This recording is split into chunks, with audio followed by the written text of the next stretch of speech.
თბილისში გაეროსოლ ლტოლვილთა უმაღლესი კომისარიატის ევროპის ბიუროს ხელმძღვანელი იმყოფება დანიელ ენდრეს თბილისის საერთაშორისო აეროპორტში საქართველოს ოკუპირებული ტერიტორიებიდან იზოლებით გადაადგილებულ პირთა განსახლებისა და ლტოლვილთა მინისტრი კობა სუბელიანი დახვდა.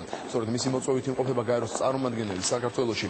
ქვეყანაში 6 დღიანი ვიზიტის პერიოდში დანიელ ენდრესი ოკუპირებული ტერიტორიებიდან დევნილთა მდგომარეობას გაეცნობა. დაგეგმილია შეხვედრები საქართველოს ხელისუფლების წარმომადგენლებთანაც. გაეროს ლტოლვილთა უმაღლესი კომისარის ევროპის ბიუროს დირექტორი ბათუმის იუსტიციის სახლს თურქეთის სასაზღვრო საბაჟო გამშე-პუნქტსა და შიდა ქართლში დევნილთა დასახლებებს ეწევა. დანიელ ენდრესი აფხაზეთის ოკუპირებულ ტერიტორიაზე ვიზიტსაც გეგმავს.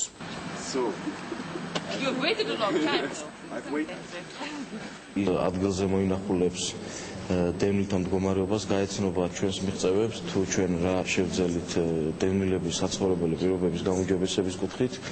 ის ასევე შევა გალში და სოხუმში და იქ დაყავს 2 დღეს. ადგილზე გაეცნობა ჩვენი მოქალაქეების მდგომარეობას სოხუმსა და გალში და დანარჩენ ოკუპირებულ ტერიტორიებზე. თბილისში საქართველოს მთავრობის მოწვევით ვიმყოფები. კიდევ ერთხელ მინდა დავადასტურო ის საერთაშორისო მხარდაჭერა, რომელიც საქართველოს საერთაშორისო ორგანიზაციებიდან აქვს. სურს ვნახო ის პროგრამები, რომელიც საქართველოში განსაკუთრებით იძულებით გადაადგილებულ პირებთან დაკავშირებით ხორციელდება. ევროპის ფარგლებში საქართველოში ყველაზე მეტი იძულებით გადაადგილებული პირია და სურს საკუთარი თვალით ვნახო თუ რას აკეთებს ქვეყნის მთავრობა მათი მდგომარეობის გამოსასწორებლად. ასევე ვიზიტის ფარგლებში გეგმა მოვინახულა ოკუპირებული ტერიტორიები. მადლობა მინდა გადაუხადო მინისტრს ინფორმაციისათვის, რომელიც მან მომაწოდა.